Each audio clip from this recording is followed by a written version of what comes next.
બધા ઇન્ડિયા છે ત્યારે એકવાર શાશ્વત સભા સાથે હશે, રાઈટ? ચાલો તો આપણે એનું મહત્વ સમજીએ. જય શ્રી પ્રણામ.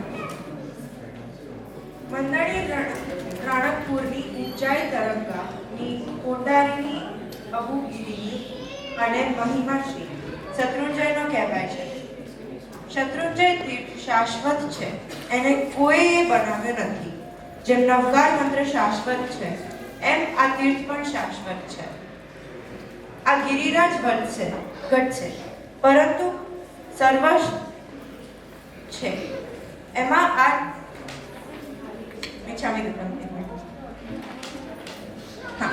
સર્વત્ર છે, સર્વત્ર નષ્ટ નહીં થાય, તેથી તે શાશ્વત છે. આ શ્રી સિદ્ધગિરિરાજ નું નામ રાજા શુક્રના કારણે પડ્યું હતું.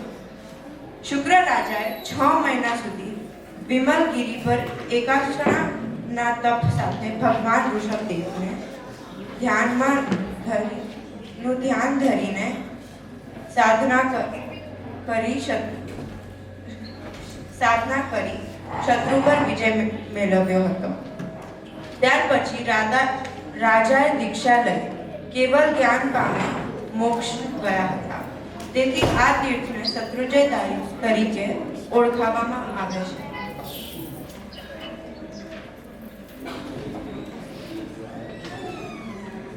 શ્રી શત્રુંજય એક પવિત્ર મહાન જૈન તીર્થ છે.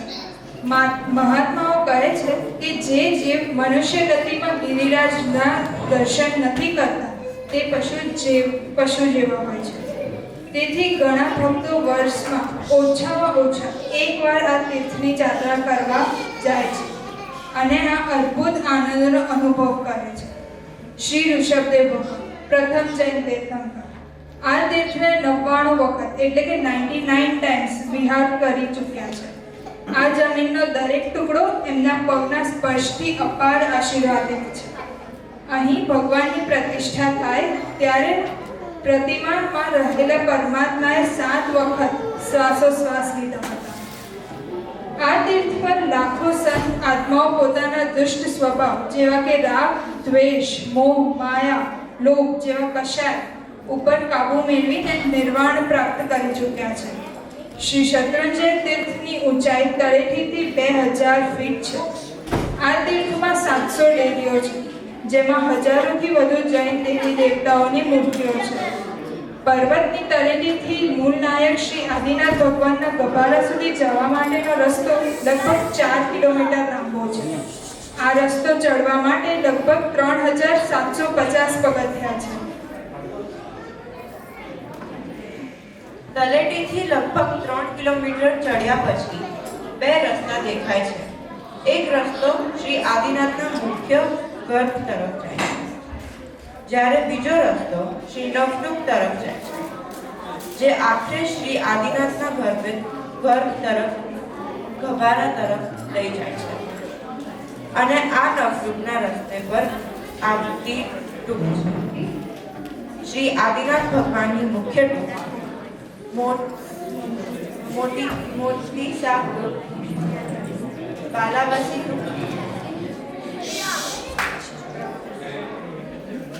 પ્રેમાવસી ટુ, હેમાવસી ટુ, ઉજમપૈની ટુ, ચીપાવસી ટુ, સંઘર્ષ ટુ અને ચૌમુખી ટુ. આ 9 ટૂંકમાંથી ચૌમુખી ટુ કે જેને સવાસોમાંની ટૂંક પણ કહેવાય છે, એ સૌથી વિશાળ છે અને સાધાર્મિક ભક્તિનું ઉત્તમ ઉદાહરણ છે કે જેની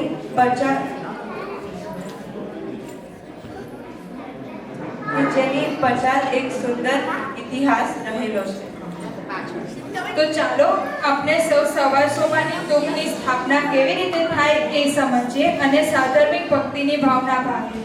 હું બોલાવીશ સવાસોમાં ટૂંક નાટકમાં જે અભિનય કરવાના છે ઋષિ એઝ સવચન શેઠ, મોક્ષ as Somchand Sheth, મુનિમજી 1 as Riya, Munimji 2 as Jane, Lendar 1 as Dvain, Lendar 2 as Soham, Thakurbai as Diyan, Nagarjan as Prayan, and Anchor as Yusha.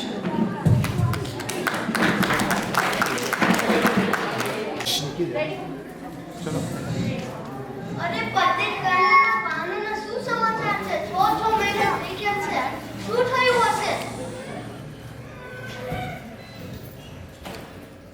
પ્રણામ શેઠજી. આવો આવો, તમારી ક્યાંની રાહ જોઉં છું. તમને હજી કોઈ સમાચાર મળ્યા? ના શેઠજી, બધી જ દિશામાં આપણા માણસને મોકલ્યા, ખૂબ તપાસ કરાવી, છતાં આનાના કોઈ સમાચાર નહીં. મને લાગે છે કે વાણો સમુદ્રમાં અટકાઈ ગયા છે. હવે તેની આશા છોડી દેવી. આ શું થયું હશે? પાનો સમુદ્રમાંથી પાછા ના આવે તો લેન્ડારને પૈસા કેવી રીતે ચૂકવી દેશે? હે પ્રભુ, તમે કરુણા સાગર છો, મને માર પાડો.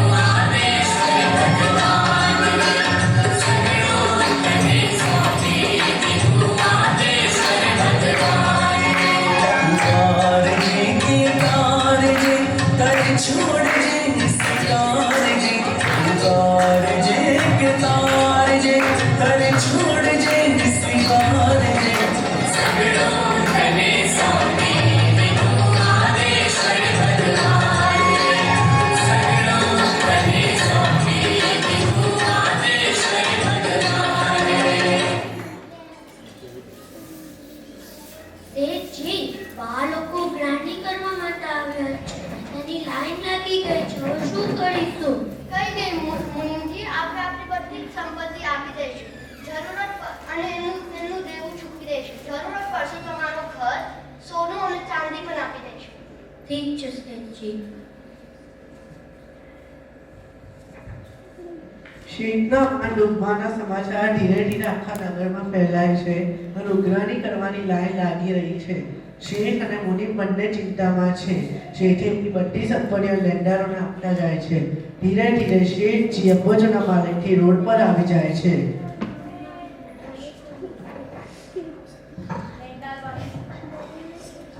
શેઠજી, સાંભળ્યું છે કે તમારે વાનો ડૂબ્યા છે? મને પૈસા આપો.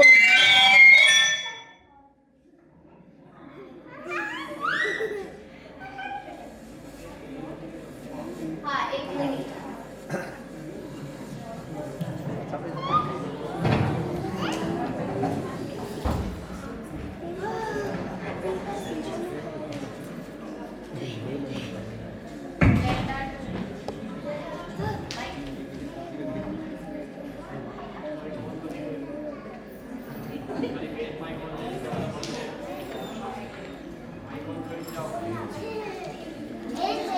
અમે તમને જે પૈસા ઉધાર આપીને પાછા આપો. શેઠજી, મારા પૈસા આપો.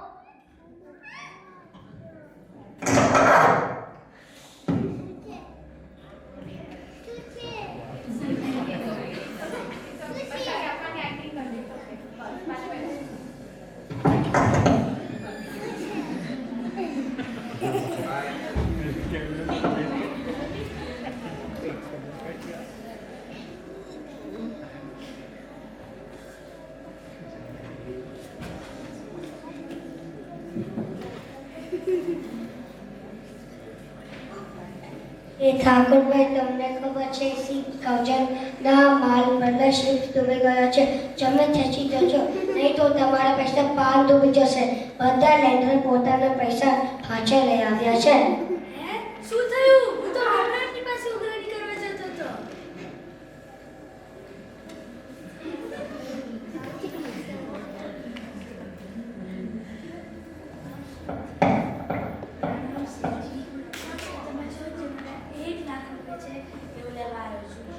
હા હા, તમારા પૈસા આપવાના પક્કા પક્કા. જો આ ભાગમાં ના આપો તો આપણા ભાગમાં શેખનું ચૂકવું પડે. રકમ થોડી મોટી છે, તમે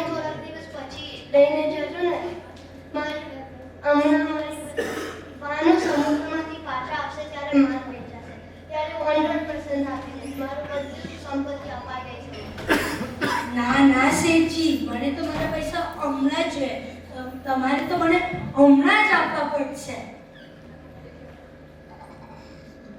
ઓકે બેસો તમે.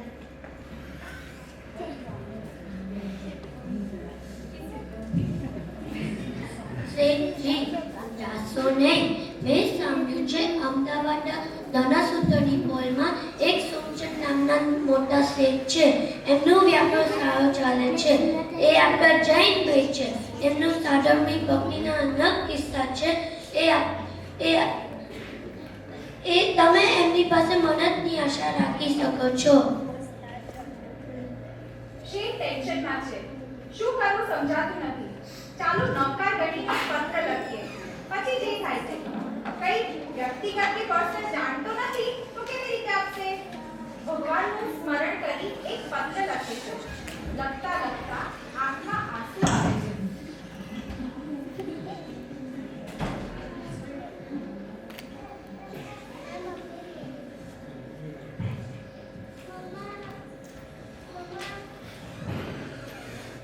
લે ભાઈ, એ તને આ પત્ર આપું છું. આ પત્ર લઈને અમદાવાદ જઈને સોમચંદ શેઠ પાસે જજો.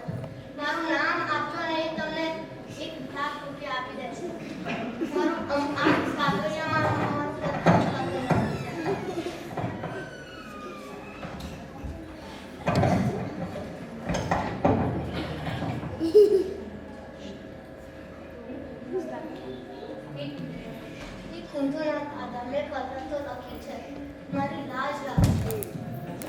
યાદ કરું છું હર પળે, મનમાં ધરું છું હર પળે. જે તમારામાં મળે તેવું બીજામાં ન મળે. યાદ કરું છું હર પળે, મનમાં ધરું છું હર પળે. જે તમારામાં મળે તેવું બીજામાં ન મળે.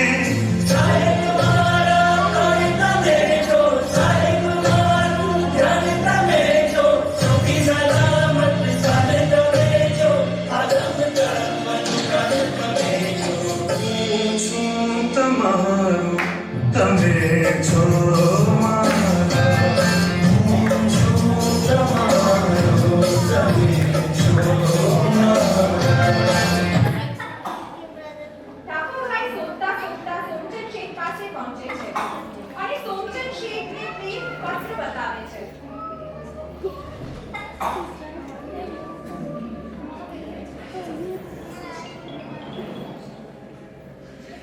મુનિમજી કેમ છો? બધું કામ બરાબર ચાલે છે ને? આ શેઠ આપણું તો સરસ ચાલે છે.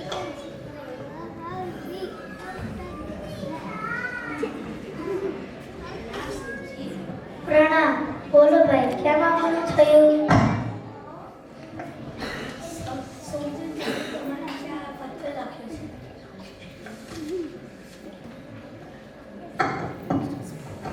શેઠ શ્રી સોમચંદ અમીચંદ, આ ભાઈને 1 લાખ રૂપિયા આપી દેશો. લેખિત સમચંદજીના નામના પ્રણામ. મુનિમજી, જરા અહીંયા ચોપડો લાવો તો જુઓ એમાં સમચંદ શેઠનું ખાતું છે કે નહીં.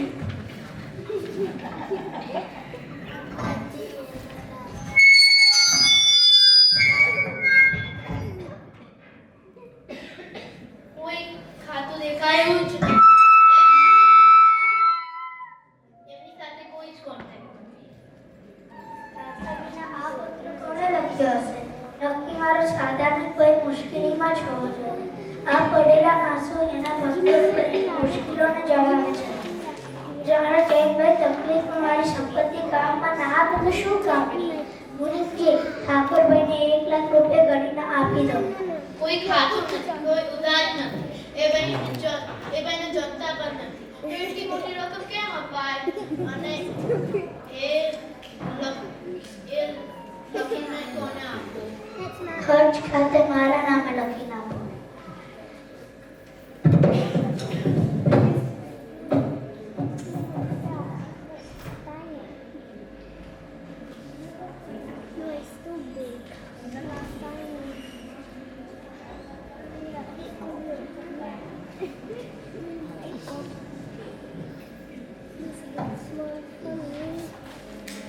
ઠાકોરભાઈ ખુશ થઈ ગયા છે અને સોમસદ શેઠને એમના લાખ રૂપિયા મળી ગયાના સમાચાર આપે છે.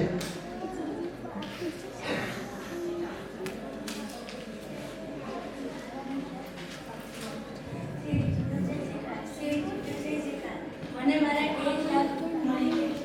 તમારો ખૂબ ખૂબ આભાર. એ સોમચંદ શેઠના ખૂબ ખૂબ આભાર અને ખૂબ ખૂબ વંદન. ખરેખર પ્રભુએ મારી લાજ રાખી. સાધારણની ભક્તિને ખૂબ ખૂબ વંદન. ખરેખર પ્રભુ મારી લાજ રાખી. સમય પસાર થાય છે. સમુદ્રના વાહનો તોફાનના કારણે એક ટાપુ પાસે આવી જાય છે અને પાછા આવે છે. પહેલાની જેમ ધંધો ચાલુ થાય છે. પહેલાની જેમ ધંધો ઢગઢોગા ચાલે છે અને લાખ રૂપિયા લઈ સોમસદ શેઠના ત્યાં અમદાવાદ આપવા જઈ રહ્યા છે. હે ત્રિલોકના નાથ, તમારો ખૂબ ખૂબ આભાર. કોઈ અશુભ કર્મનું વાતું પંચું કર્મથી ઉધઈથી પાછું ફરી ગયું. ચલો મુનિમજી, આપણે અમદાવાદ જઈએ અને સોમચંદ શેઠ પાસે મળીએ અને એમનો રૂપિયા પાછા આપી દઈએ. ચલો શેઠજી.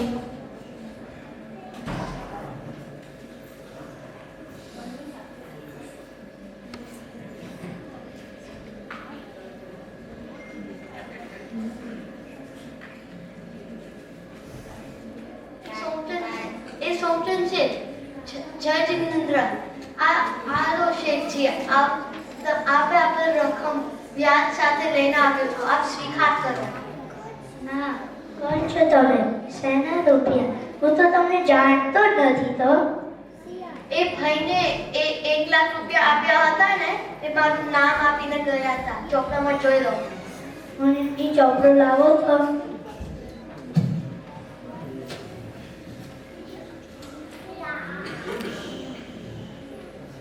ના શેઠજી, મારા ચોપડામાં સમજૂત શીખનો કોઈ ખાતું જ નથી. હું તમારા પૈસા નહીં લઈ શકું. ના ના શેઠજી, આ તમારા રૂપિયા જ છે. હું પાછો લઉં તો મને પાપ લાગે. આ મારું હકનું નથી, તેથી મારાથી નહીં લેવાય. ના, આ મારા રૂપિયા નથી. ના ના શેઠજી, આ તમારા રૂપિયા જ છે. તમને લેવા જ પડશે. ના ના, આ મારા રૂપિયા નથી. रुको रुको વાવાન્યા વા આવા ઝઘડો મેં પહેલા નથી જોયો. ટેન્ડરને લેવા નથી રૂપિયા અને દેવડાને પાછા વગર જવું નથી. ના ના, આનો એક રસ્તો છે. આપણે જીત લઈ બંધાવીએ. આ લો મારા આ 1 લાખ રૂપિયા. મારા 1.25 લાખ રૂપિયાની જોડે આપણે એક મંદિર બનાવીએ. આપણું જન્મ સફળ થઈ જશે. હા હા, ચલો ચલો. શત્રુંજય પર્વત ઉપર પરમાત્માનું જિનાલય બનાવીએ. સાધર્મિક ભક્તિના પ્રતીક સમી આ ટૂંકના પર્વત ઉપરથી દૂર દૂરથી દર્શન થાય છે. આપણે પણ શત્રુંજય ઉપર જઈએ ત્યારે આ ટૂંકના દર્શન ચોક્કસ કરીશું અને આવી સાધર્મિક ભક્તિની ભાવના ભાવીએ. પ્રણામ. પ્રણામ.